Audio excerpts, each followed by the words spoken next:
السلام علیکم دوستو، میں ہوں محمد آفاق خان۔ امید کرتا ہوں کہ آپ سب ایمان اور صحت کی بہترین حالت میں ہوں گے۔ سیالکوٹ میں جو افسوسناک واقعہ پیش آیا، میں پچھلے 2 دنوں سے سوچ رہا ہوں کہ اس کے بارے میں کیا کہوں۔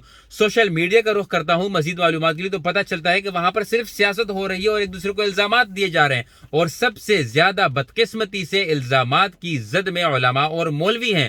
حالانکہ ان کا کیا قصور؟ میں اگر آپ کو ذاتی بات بتاؤں، میں نے تو کسی مولوی کو آج تک یہ کہتے ہوئے نہیں سنا جمعے کے بیان میں کہ آپ جاؤ کسی پر توہین رسالت کا جو ہے وہ اس کا الزام لگاؤ، قانون ہاتھ میں لو، پھر بندے کو 50 بندے مل کے مارو، پھر اس کے بعد جو ہے وہ تھوڑی بہت جب اس میں جان بچی ہو تو اس کو جلا دو، پھر لاش کے ساتھ سیلفیاں لو۔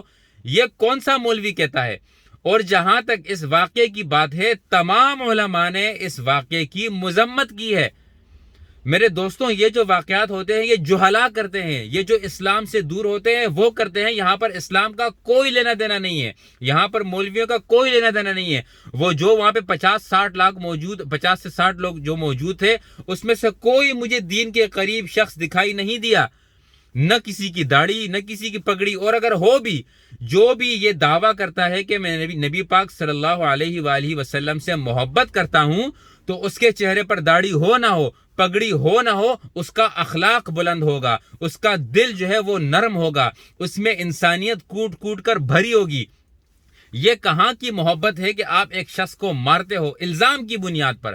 یار، کیسے ایک مسلمان ایک دوسرا بندہ مر رہا ہو اور وہ بھی جا کے 3-4 لاتیں مارنا فرض سمجھے کیونکہ کسی نے نعرہ لگایا ہے کہ اس نے جو ہے وہ توہین رسالت کی ہے؟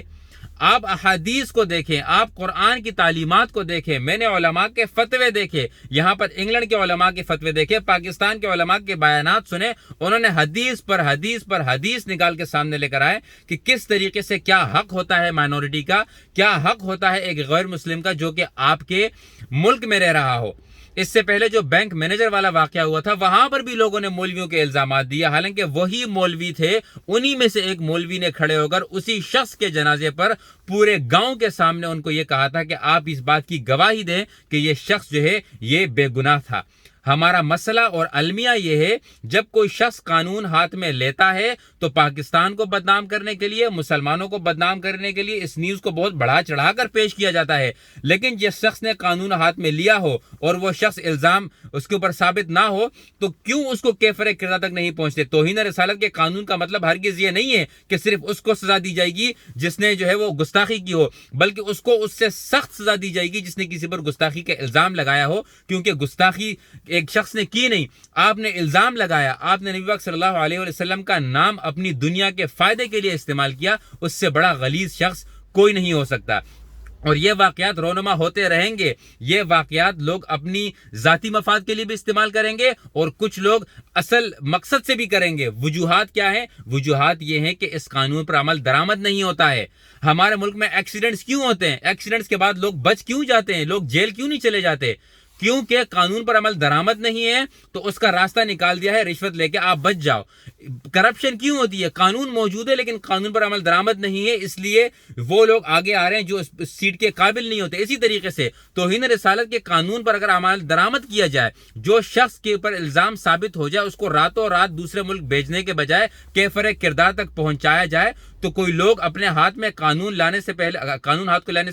ہاتھ میں لینے سے پہلے سوچیں گے بھی، اور غلط طریقے سے الزام لگاتے ہوئے بھی یہ سوچیں گے کہ کہیں مجھے بھی عبرت کا نشان نہیں بنایا جائے۔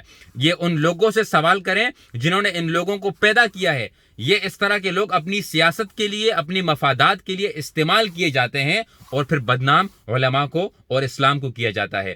آپ اسلام سیکھنا چاہیں، سوشل میڈیا کے ان جاہلوں سے مت سیکھیں جو لاش کے ساتھ سیلفی لے رہے ہوتے ہیں، ان جاہلوں سے مت سیکھیں جو کسی پہ بھی الزام لگا کر اس کے سڑک پہ بیچ میں مارتے ہیں۔ اسلام سیکھنا ہے تو علماء کے پاس جائیں، اسلام سیکھنا ہے تو مسجد جائیں، اسلام سیکھنا ہے تو قرآن کو پڑھیں، then you will get to know کہ یہ لوگ دین سے کتنے دور ہیں۔